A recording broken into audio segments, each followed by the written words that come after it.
కరీంనగర్ లో ఏర్పాటు చేసిన బీఆర్ఎస్ సమావేశంలో కార్యకర్త తీవ్ర ఆవేదన వ్యక్తం చేశాడు. బీఆర్ఎస్ లో కార్యకర్తలు విలువ లేదని, కేవలం ఎన్నికల్లో గెలుపు కోసం మాత్రమే కార్యకర్తను వాడుకుంటున్నారని ఘాటు వ్యాఖ్యలు చేశాడు. ఎమ్మెల్యే గంగుల కమలాకర్, మాజీ ఎంపీ వినోద్ ను కార్యకర్తలు నిలదీశారు.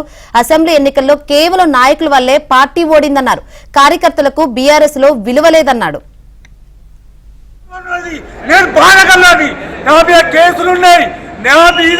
కేసులున్నాయి, నన్ను ఎంక్వైరీ చేసుకోండి.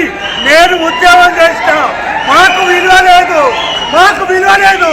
ఓని చోకుగాళ్లకు, చెంచగాళ్లకు విలువిచ్చారు. మొన్న ఓట మెట్టపాలైంది, గందిగా పాలైంది. అన్నా మీరు మాకు విలువ ఇస్తలేరు. పార్టీ ఇప్పుడు గెలుపు కొరకే, ఇప్పుడు మళ్ళా ఎంపీ గెలుపు కొరకే ఈ సమావేశాలు, ఈ ఆర్భాటాలు మేము ఉన్నావా? మొన్న అసెంబ్లీ ఎలక్షన్ లో మేము పని చేస్తామంటే మాకు ఎవరు పని అప్పు చెప్పలే. కార్పొరేటర్కి ఎత్తాట, కార్పొరేటర్కి వెళ్తారా? ఒక్క కార్పొరేటర్ చెప్తే డీజెల్ లో ఉండే ఓట్లు పడతాయా? మేము నాయకులం కాదా? మాకు గుర్తింపులేదా? ఎట్లా ఈ మీటింగ్ ఎందుకు? మీటింగ్ పెట్టినప్పుడు మనం గుర్తుపెట్టుకోవాలి. ప్రతి కార్యకర్తను గుర్తుపెట్టుకోవాలన్నా. ఎలక్షన్ లో లేదు, ఇది దౌర్జన్యం అన్నా, ఇది దౌర్జన్యం, ఇది మానుకోవాలి. ఎవరు కాదా? ఎవరు పడతాయి నాతో నమ్మని? ఎవరు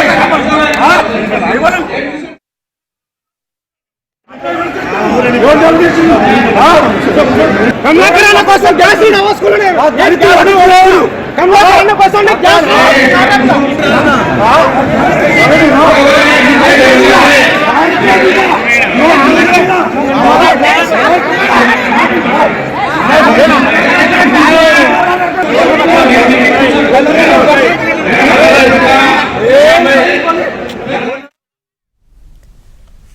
రైట్. కరీంనగర్ బీఆర్ఎస్ సమావేశంలో కార్యకర్తలకు విలువ లేదంటూ ఒక కార్యకర్తను ఆవేదన వ్యక్తం చేశాడు. ఇదే విషయం గురించి మరింత సమాచారాన్ని మా ప్రతినిధి శ్రీనివాస్ అడిగి తెలుసుకుందాం. శ్రీనివాస్, అంటే కార్యకర్త ఆవేదన ఏబిఎన్ స్క్రీన్ మీద ఇప్పటికే మనం చూసాము. సో అంతకంటే కొత్తగా చెప్పాల్సింది ఏమీ లేదు. ప్రతి బీఆర్ఎస్ కార్యకర్త వాస్తవానికి పార్లమెంట్ ఎన్నికల సందర్భంగా నియోజకవర్గాల వారీగా బీఆర్ఎస్ పార్టీ సమావేశాలను నిర్వహిస్తోంది. అందులో భాగంగా కరీంనగర్ పార్లమెంట్ నియోజకవర్గానికి సంబంధించి ఇప్పటికీ కొన్ని నియోజకవర్గాలకు ఆ సమావేశం కూడా నిర్వహించారు. తాజాగా కరీంనగర్ అసెంబ్లీ కాన్స్టిట్యున్సీకి సంబంధించిన సమావేశం ఈ రోజు నిర్వహించారు. ఆ సమావేశానికి మాజీ మంత్రి, కరీంనగర్ ఎమ్మెల్యే గంగుల కమలాకర్, మాజీ ఎంపీ వినోద్ కుమార్ కూడా హాజరయ్యారు. అయితే వినోద్ కుమార్ ఈ ఎన్నికల్లో పోటీ చేయబోతున్నట్టు ఇప్పటికే సంకేతాలు వెలువడ్డాయి. దీంతో వినోద్ కుమార్ నియోజకవర్గాల వారీగా సమావేశాలు నిర్వహిస్తున్నారు.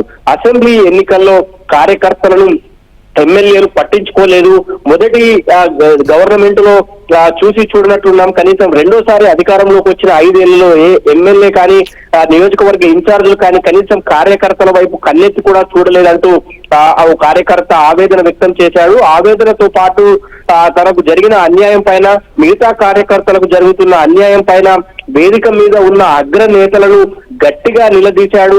వాస్తవానికి కార్యకర్త శ్యామ్ అనే కార్యకర్త నిలదీస్తున్నప్పుడు మిగతా కార్యకర్తల నుంచి శ్యామ్ కే మద్దతు లభించింది. శ్యామ్ ఆగ్రహం వ్యక్తం చేస్తున్నంతసేపు ఆ హాల్లో, అంటే ఆ సమావేశంలో మిగతా కార్యకర్తలంతా కూడా శ్యామ్ కు మద్దతు తెలుపుతూ ఈలలు వేశారంటే క్షేత్రస్థాయిలో పరిస్థితి ఎలా ఉందో మనం స్పష్టంగా అర్థం చేసుకోవచ్చు.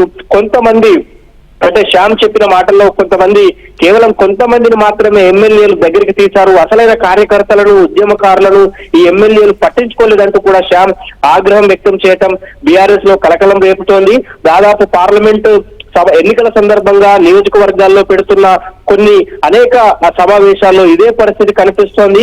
స్వయంగా అగ్రనేతల ఎదుటనే ఇలా కార్యకర్తలు తమ గోడును వెళ్లబూసుకుంటూ ఆవేదన వ్యక్తం చేయటం ఎమ్మెల్యేలకు, ఇన్ఛార్జీలకు కంటి మీద కునుకు లేకుండా చేస్తోంది. రైట్. Thank you Srinivas.